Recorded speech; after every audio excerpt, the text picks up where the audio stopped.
but occasionally you get sent a really good maths problem, so I took one to the park last week. Had a good go on that. Number 10, beaten on Child Genius. Pi is one of the most important concepts in mathematics. It's so important that it has its own button on a calculator, so that people don't have to try and remember as many of its infinite digits as possible. It's me! Go, Rachel, go! Don't mess it up, Rachel. However, this didn't matter to the people behind the scenes on Child Genius, who challenged Rachel and 12-year-old prodigy David to memorize pi up to 200 digits after the decimal place. 1, 4. 1.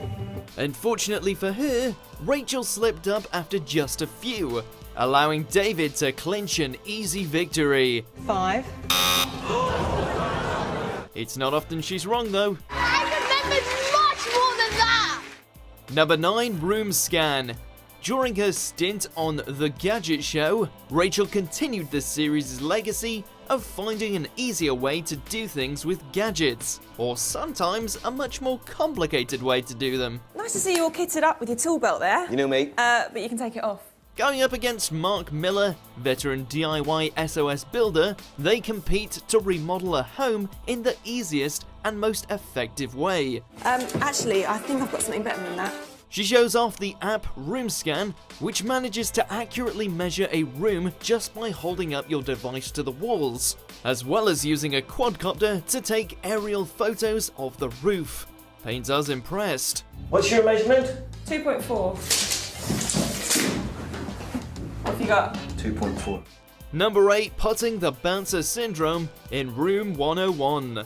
When she made an appearance on the revival of Room 101, we finally got to know what really gets on Rachel's nerves. And it's not Jimmy Carr's constant jokes about her being bad at dancing. Rachel, you've gone too far this time.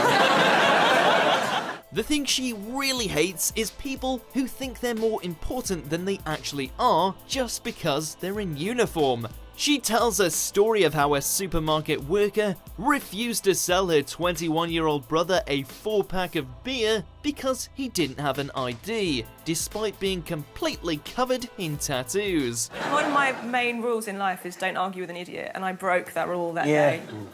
Number 7, mocking Nick Hewer.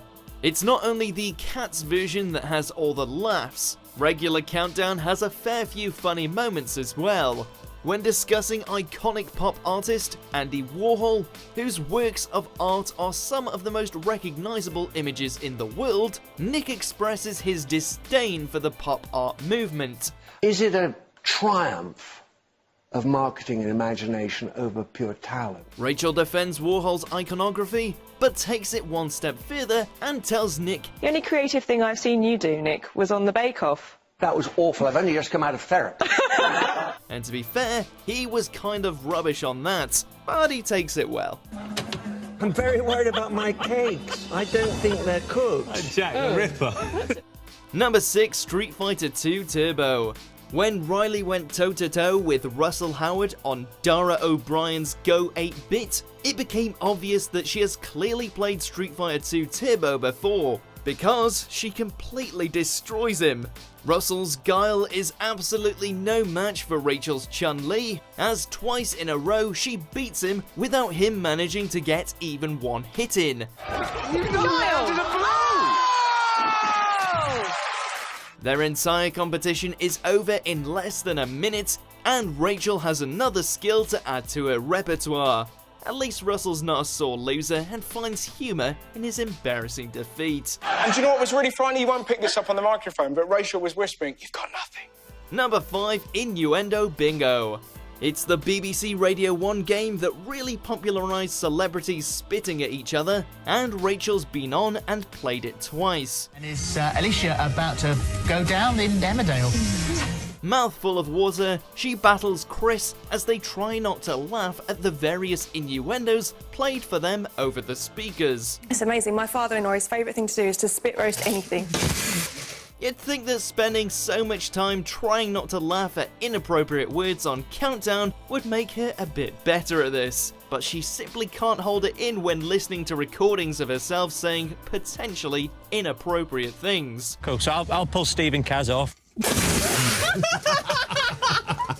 they end up soaked. But thank you for trying to ease my cock up. Number 4, winning the chase. In June 2018, history was made on a celebrity special edition of The Chase. He said Domino, didn't he? It's Domino's. What are you saying, please? Domino's Pizza. Is correct. We pushed the chaser up. Rachel and her teammate Kirsty Gallacher didn't just raise a lot of money for their chosen charity UNICEF, they won the highest amount ever won on the show so far, £160,000 in an incredibly intense final chase against the Dark Destroyer, Sean Wallace. This came after her risky head-to-head, where she had to take one step closer to the chaser in order to turn £7,000 into £120,000 and impressively only got one question wrong.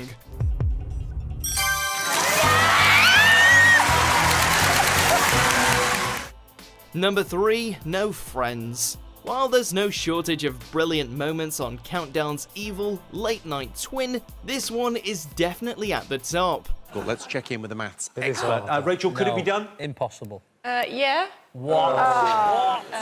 The comedians are faced with a math problem that they decide is impossible when none of them are even close, but Rachel ultimately proves there's at least 2 separate ways to solve it. Oh, even though I've seen you do it, I still don't know how you did it. They resort to asking her what happened to her and if she has any friends. Rachel declaring that the numbers are her friends is as funny as it is tragic. Is it 0? Is what 0? How many friends you've got? Numbers are my friend. At least she'll always have Susie Dent. Number 2, Crystal May's World Puzzle. Many celebrities have featured on the newest revival of the popular game show The Crystal Maze, and while some of them are ridiculously bad at the challenges, others are there to show the rest how it's done. 15 times 2. 30. Oh, in you go. When thrown into a room with 3 minutes to solve half a dozen anagrams, Rachel manages to do it in only 50 seconds, with Richard Ayoade commenting, Those 2,000 episodes of Countdown weren't totally wasted. "It's almost unfair to put her in a situation she's had so much practice at, but it certainly was fun to watch." You won, and I'm going to overlook the fact that you let yourself out, Rachel. Oh, I'm so sorry. Yes. I just go a little bit wild with anagrams. Number 1, First Waltz. Knocked out in week 6, Rachel didn't manage one of her often easy victories when she appeared on Strictly, but not everyone can say they met their current partner on live television. Pasha! Ultimately, her somewhat short time on the dance floor proved more significant than she had actually won. Introduced to her partner, professional dancer Pasha Kovalev, for the show's run, Rachel got far more than someone to dance with.